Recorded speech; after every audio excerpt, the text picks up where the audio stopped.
کۆبنەوە گشتەکان بۆ کۆنگرەی چوارەمی کۆمەڵی ئیسلامی درێژەیان هەیە و لەو چوارچێوەیەدا لیژنەی باڵای ئامادەکاری کۆنگرا ئەنجومەنی قەڵازێ و سەنگەسەری کۆمەڵی ئیسلامیان بەسەر کردەوە. کۆبنەوەی گشتی بۆ هەڵبژاردننی ئەندامانی کۆنفراس بۆ هەریەکە لە ئەنجومەنی قەڵازێ و سەنگەسەر، هەروەها ئۆرگانەکانی خوشکان و قوتابیان و زانایان و پێشمەرگە دێرینەکان بەڕێوە چوو. ئەندامێکی لیژنەی باڵای ئامادەکاری کۆنگرا ڕایگەیاند زیاتر لە 170 کارەکانیان بۆ ئامادەکاری کۆنگرا تەواو کردووە.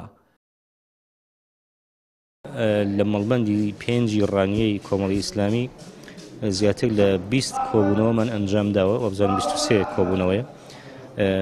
ئەندامان بە گڕوتینێکی زۆر گەورەوە بەشداریان کردووە و نوێنەری خۆیان بە ئازادان هەڵبژاردووە بۆ کۆنفرەنسی ناوچەی سنووری مەڵبەندەکانی خۆیان. واتە توانیم نزیکەی لە ساڵی 7 ئامادەکاریەکان تەواو بووە ئەمێنێتەوە 3 مەڵبەند کەویش پشت بەخوا بە زووی تەواوی دەکەین.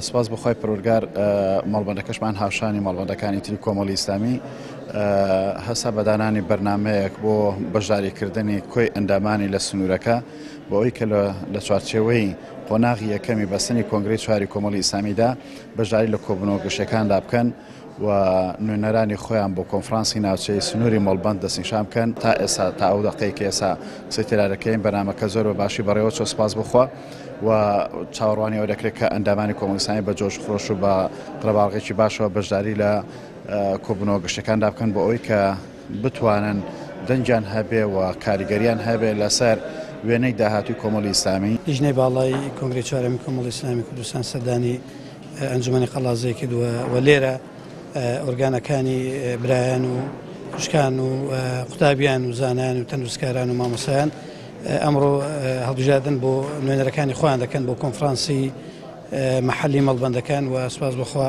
ڕێژەیەکی بەرچاو لە ئەندامان بە گروپ تینەوە بەشداریان کرد و بەو پەڕی دڵسۆزیەوە ئامادەیان هەبوو بۆ ئەمڕۆ دیاریکردنی نوێنەرەکانی خۆیان.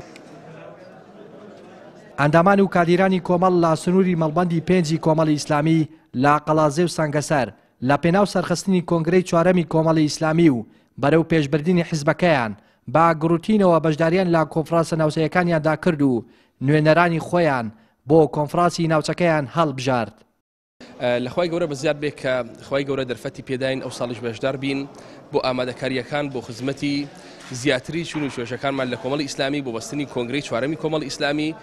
لەخوای گەورە بەزیاد بێ ئامادەکاری باش کرابوو و گشت چون و توێژەکان بە گەرمیەوە بەشداریان کرد لە پرۆسەکەدا. مەدمان وایە کۆمەڵی ئیسلامی لە ئاستی چاوەڕوانی ژەماوەری مسلمانی کوردستاندا بێت و لە ئاستی چاوەڕوانی ئەندامانیدا بێت ئەو کۆنگرەیە ببێتە مایەی گۆڕانکاری و وابەرە و پێشچوونی کۆمەڵی ئیسلامی ئینشەڵڵا. سپاس بۆ خۆی گەورە ئێمە وەکو ئەندامان بەگەرم و گوڕیەوە زۆر پێشوازیمان لە لیژنەکە کرد و هەروەها بەگەرم و گوڕیشەوە دەنگەکانماندا.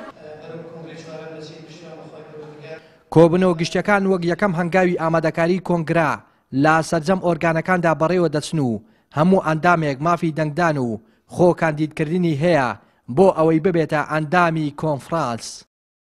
ڕێناز ئەرسەلان، کەناڵی ئاسمانی پەیام، دەڤەری پشدەر.